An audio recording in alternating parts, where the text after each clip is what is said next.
cerita rakyat, baik lisan maupun tulis. Kompetensi yang kedua, 4.7, menceritakan kembali isi cerita rakyat atau hikayat yang didengar dan dibaca. Adapun tujuan dari pembelajaran hari ini, nanti di sini saya akan menggunakan dua metode ya, menggunakan metode discovery learning dan problem based learning. Nanti akan saya bagi kelompok, kebetulan kalian duduknya sudah berkelompok jadi memudahkan saya. Nah, tujuan dari pembelajaran ini setelah kalian mengikuti proses pembelajaran melalui discovery learning dan problem based learning, peserta didik diharapkan dapat mengidentifikasi nilai-nilai dan isi yang terkandung dalam cerita rakyat, baik lisan maupun tulis. Tujuan pembelajaran yang kedua, menceritakan kembali isi cerita rakyat atau hikayat yang didengar dan dibaca. Nah, ini saya bagikan bahan ajar untuk nanti kalian bisa gunakan sebagai bahan diskusi.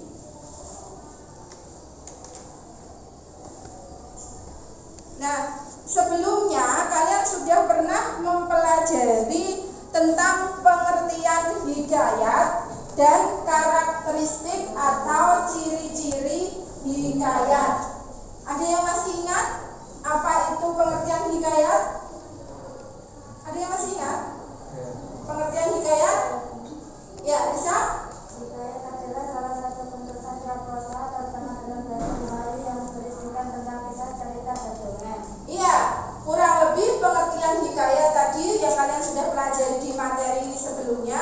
Pengertian tentang hikayat tadi ya seperti dongeng. Namun ada yang perlu kalian garis bawahi bahwa hikayat itu menonjolkan unsur penceritaan berciri kemustahilan dan kesaktian tokoh-tokohnya seperti yang sudah saya sampaikan sebelumnya berkenaan dengan ciri-ciri atau karakteristik hikayat. Ada yang masih ingat?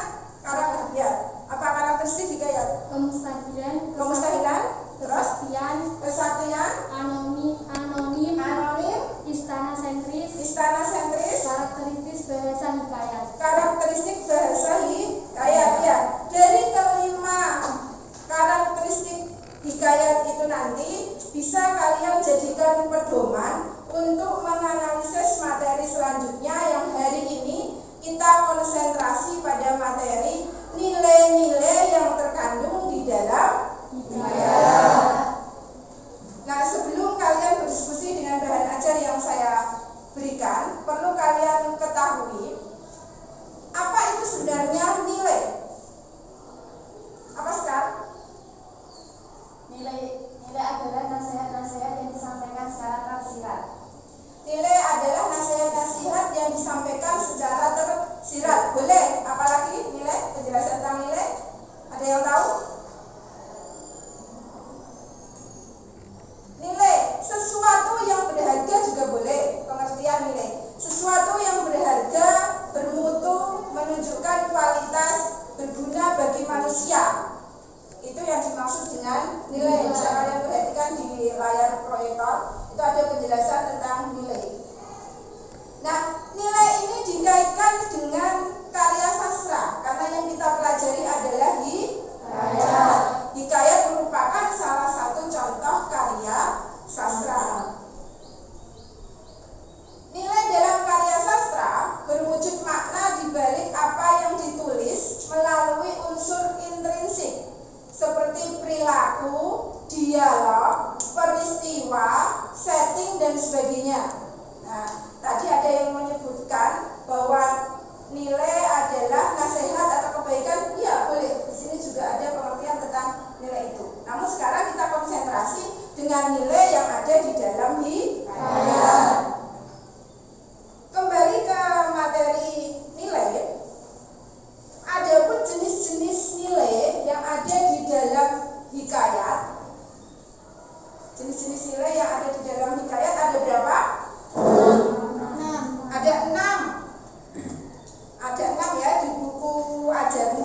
ada 5, saya tambahkan 1. Di situ dimulai dari nilai religi. Kita ikuti yang di depannya. Nilai religi. Nilai religi itu apa? Nilai yang dikaitkan dengan ajaran agama. Ya, nilai yang dikaitkan dengan ajaran agama. Nah, di dalam teks hikayat nanti, ketika kalian menemukan suatu teks yang ditandai dengan adanya penggunaan kata dan konsep Tuhan, makhluk gaib, dosa pahala, serta surga neraka, bisa kalian identifikasikan bahwa teks hikayat itu yang mengandung nilai religi atau agama. Nah, ada itu kata-kata yang menunjukkan Tuhan, makhluk gaib, dosa pahala, serta surga neraka. Nilai yang kedua yaitu nilai budaya. Nilai budaya yaitu nilai yang diambil dari budaya yang berkembang secara turun-temurun masyarakat. Nah, yang menjadi ciri khas dari nilai budaya yaitu Masyarakat takut meninggalkan atau tentang nilai tersebut karena takut sesuatu yang buruk akan menimpanya. iya, jadi nanti ketika kamu menemukan suatu teks, di dalam teks hikayat kok menunjukkan ada sesuatu adat, budaya, berarti teks hikayat tersebut mengandung nilai budaya. Masih semangat ya? Masih. Kita lanjutkan? Lanjut. Halo. Hai. Halo. Kita lanjutkan sekarang yang nomor 3. Setelah ini nanti baru kalian menganalisis hikayat. Nilai yang ketiga yaitu ada nilai moral. Apa itu nilai moral? Ajaran yang berkaitan dengan jiwa bakti, perilaku atau tata sosial yang dapat diperoleh pembaca dari cerita yang dibaca atau dimaknainya. Ya, nilai moral berarti berkaitan dengan budi pekerti, perilaku baik buruk seseorang, tata susila yang ada di dalam masyarakat. Ini berkaitan dengan nilai moral. Yang berikutnya nilai sosial. Nilai sosial ini berhubungan dengan nasihat-nasihat yang berkaitan dengan kemasyarakatan. Indikasi dari nilai sosial biasanya dikaitkan dengan kepatutan, kepantasan bila diterapkan dalam kehidupan sehari-hari. Misalkan di dalam teks hikayat kita temui tolong-menolong, kegiatan tolong-menolong, berarti dalam teks hikayat tersebut mengandung nilai sosial. Yang kelima, nilai pendidikan.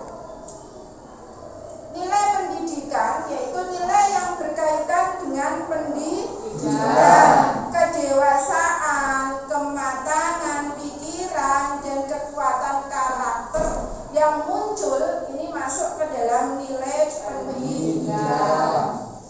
Nilai yang terakhir yaitu nilai estetika. Estetika atau keindahan. Nilai ini berkaitan dengan keindahan atau seni. Ya, keindahan atau seni. Nah, sekarang kalian perhatikan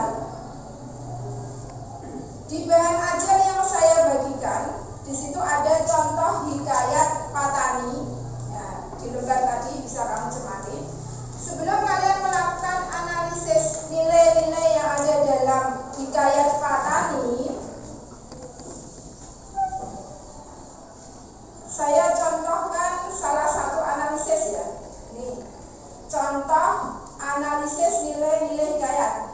Saya contohkan salah satu. Setelah ini nanti kamu terapkan di dalam hikayat Patani. Contoh analisis nilai-nilai dalam hikayat bisa dibaca di proyektor. Hatta beberapa lama ditinggal suaminya, ada anak raja ajam berkuda, lalu melihatnya rupa Bibi Zainab yang terlalu elok. Berkencanlah mereka untuk bertemu melalui seorang perempuan tua. Dari teks ini mengandung nilai moral. Mengapa disebut dengan nilai moral?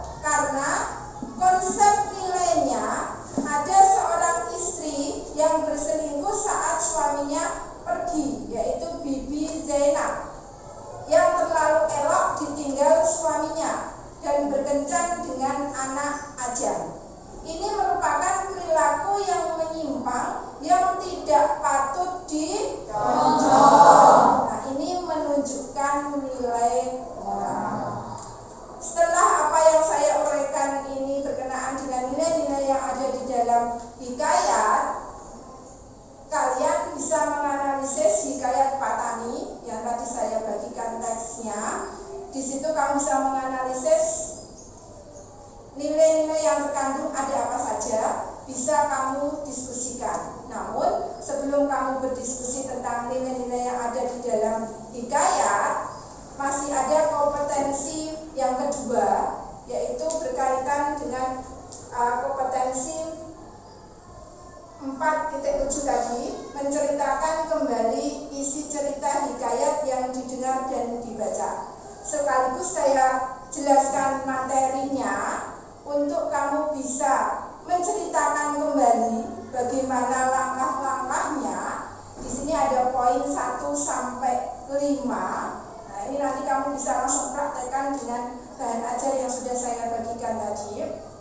Nah, di sini ada poin 1 sampai 5, langkah yang harus kamu lakukan untuk bisa menceritakan kembali hikayat. Yang pertama, kalian harus bisa membaca hikayat secara keseluruhan. Kalau membaca secara keseluruhan berarti memahami isi dengan lengkap.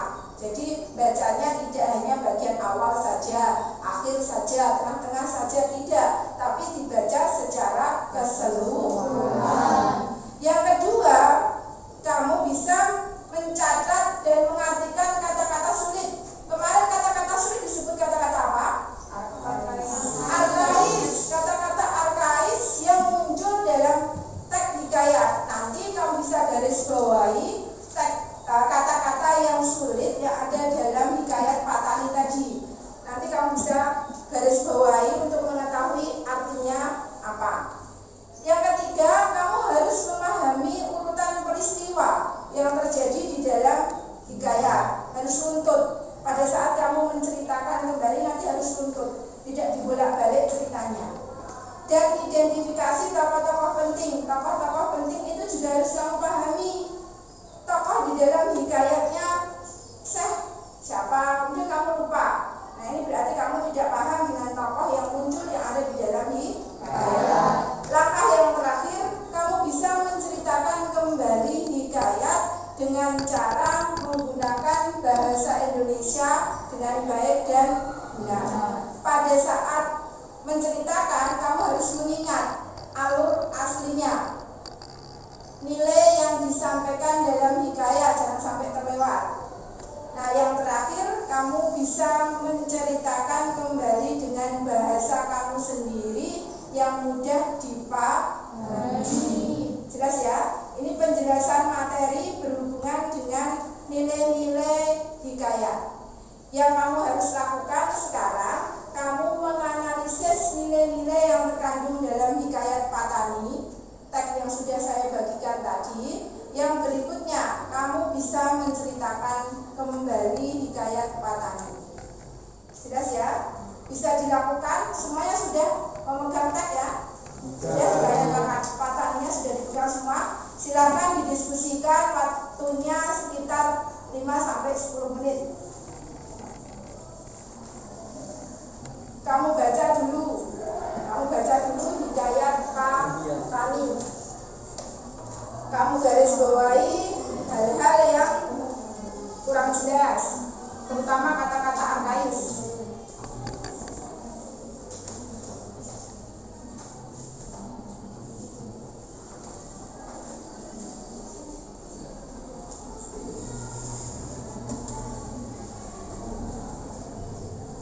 Nah, ini digaris bawahi.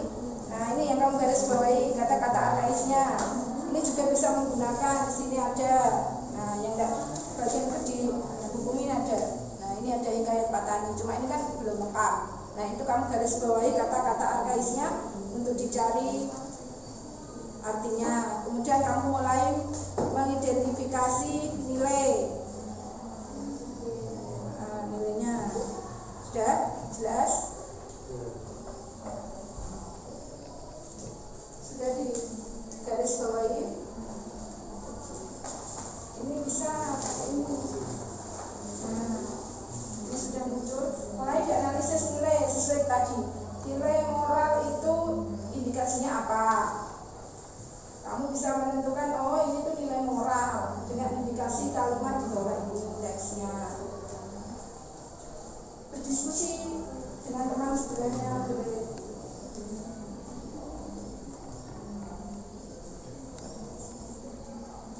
Ini boleh kayaknya ada di sini. Sama, ini sama.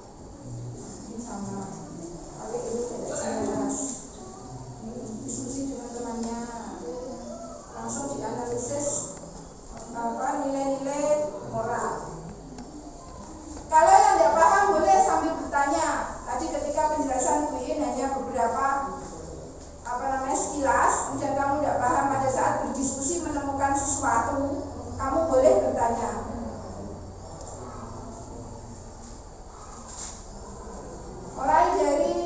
Diawali dari kata-kata arkais, ada nggak di situ? Ada. Apa? Kita. Apa artinya kita? Tahu. Apa artinya kita? Kita raja. Apa? Perintah. Kita itu perintah. Nah, sampai ditemukan lagi nilai-nilai yang muncul. Sudah ada yang bisa menemukan nilai-nilainya? Ada. Kata arkaisnya hanya kita. Pati. Apa artinya pati? Ada yang tahu artinya pati? Pati. Serati pati kan? Ini teknik bisa sama nih. Gayat mata data. Pati. Pati itu artinya budak. Pati. Tadi apa yang pertama kata kais kita. Terus pati. Pati ini artinya budak. Kita ini artinya perintah. Terus ada lagi enggak kata arkaisnya? Hata. Apa artinya hata? Hata tanya double ya. Hata apa artinya hata? Hata apa sih? Nafian, apa artinya hata? Tidak tahu. Hata itu artinya lalu. Hilir. Hilir apa artinya? Hilir. Hilir itu tempat yang ada di bawah. Hah? Apa? Bersemayam. Bersemayam itu duduk. Bersemayam itu duduk. Sudah ya? Sekarang langsung, adanya sudah bisa menemukan nilai yang terkandung dalam Hikayat Patani? Ada? Tidak? Ada. Kalau tidak ada, tadi kan ada berapa nilai? Tadi ada 6. Tidak harus 6 nilai yang ada di dalam hikayat itu muncul semuanya di dalam teks hikayat. Tidak harus. Boleh hanya 1, 2, 3, 4. Tidak harus semua 6 nilai itu muncul di dalam teks hikayat. Jadi kalau tidak ada ya jangan diada-adakan. Kamu cari yang ada yang menonjol, nilai yang menonjol. Apa nilai yang menonjol di situ? Kelompok sana kelompok 1 berarti ya. 1, 2, 3, 4. Kelompok 1 bisa menemukan nilainya? Nilai moral. Nilai moral. Tunjukkan. Seorang syekh yang mengajar raja dan para keluarganya masuk Islam dan bukan menyembah berhala serta tidak mengharap imbalan ketika menyembuhkan raja. Ya, di sini muncul nilai moral. Bisa dijelaskan kamu menunjukkan kalimat ada seorang syekh yang mengajak raja dan para keluarganya masuk Islam dan bukan menyembah berhala. Itu menunjukkan nilai moral serta tidak mengharap imbalan. Bisa dihubungkan? Bisa dihubungkan itu? Hubungannya di kalimat yang mana? Di paragraf itu. Di paragraf? Paragraf berapa? 6. Paragraf ke-6. Kalian bisa garis bawah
Dajjal. Pilih salah satu.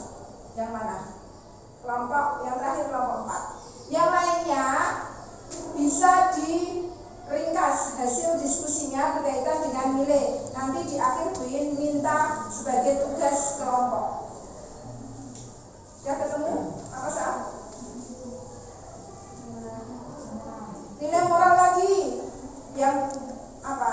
Paragraf berapa?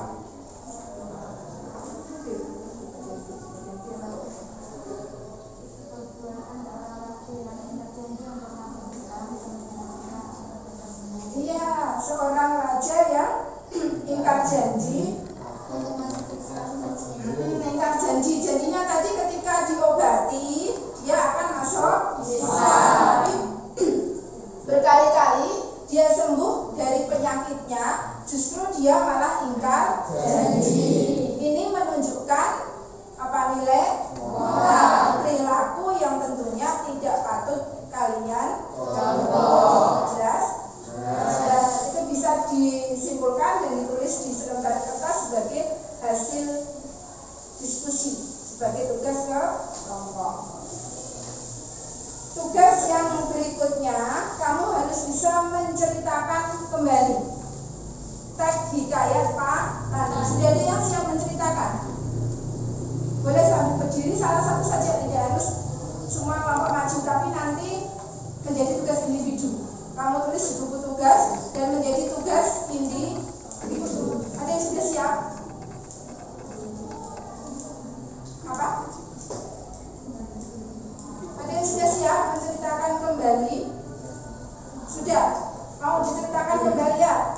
Fahri, boleh sambil berdiri untuk menceritakan kembali hikayat Pak Tani. Yang lainnya memperhatikan, nanti ini bisa menjadi referensi tugas individu kamu yang kamu tulis di buku tugas. Di akhir pertemuan ini nanti Bu In minta. Boleh sambil berdiri Fahri? Diceritakan kembali hikayat Pak Tani. Dikisahkan terdapat suatu kerajaan yang dikuasai oleh Raja Payatukerut Mahajana. Setelah raja tersebut meninggal, boleh diulang. Judulnya dibaca dulu. Hikayat Petani. Ya. Hikayat Petani. Dikisahkan terdapat suatu kerajaan yang dikuasai oleh Raja Payatukerut Mahajana. Setelah raja tersebut meninggal, ia digantikan anaknya, yaitu Payatunakpa. Payatunakpa adalah seorang raja yang suka berburu. Suatu hari ia mendengar berita bahwa daerah tepi laut mempunyai banyak binatang untuk diburu. Lalu Payatunakpa pun pergi ke daerah sana dengan beberapa hulu balangnya. Namun tak ada satupun binatang yang tampak oleh rombongan raja tersebut. Kemudian 2 jam lebih lamanya, anjing rombongan tersebut menggonggong. Lalu raja bertanya-tanya apa yang digonggong oleh anjing tersebut. Ternyata adalah rusa putih yang gilang gemilang warnanya. Tetapi rusa itu berlari ke suatu arah dan hilanglah rusa tersebut. Rombongan raja pun berusaha mengejar, tapi tak ada rusa yang dicari. Namun raja bertemu dengan sebuah rumah sepasang suami istri. Lalu si lelaki tersebut menceritakan asal-muasal tempat yang ada rusa putihnya tersebut. Setelah mendengar cerita si lelaki, raja pun tertarik untuk memindahkan negerinya ke sana. Selama 2 bulan, selesailah negeri tersebut dan dinamakan Patani Darussalam, yang berarti negeri tersebut yang sejahtera. Beberapa tahun lamanya, Payatunakpa bertahta. Datanglah suatu penyakit berat yang menyerangnya. Tak ada satu tabib pun yang dapat mengobatinya. Lalu raja pun mengeluarkan pengumuman melalui anak buahnya. Datanglah Syekh Said untuk menyembuhkan raja. Tetapi dengan syarat raja akan menganut Islam jika raja sembuh. Ya. Terima kasih. Ya, cukup bagus ya penggunaan kalimatnya, bahasa Indonesianya sudah tertata dengan baik. Itu menceritakan dengan menggunakan bahasanya sendiri. Kita beri tepuk tangan.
Bisakah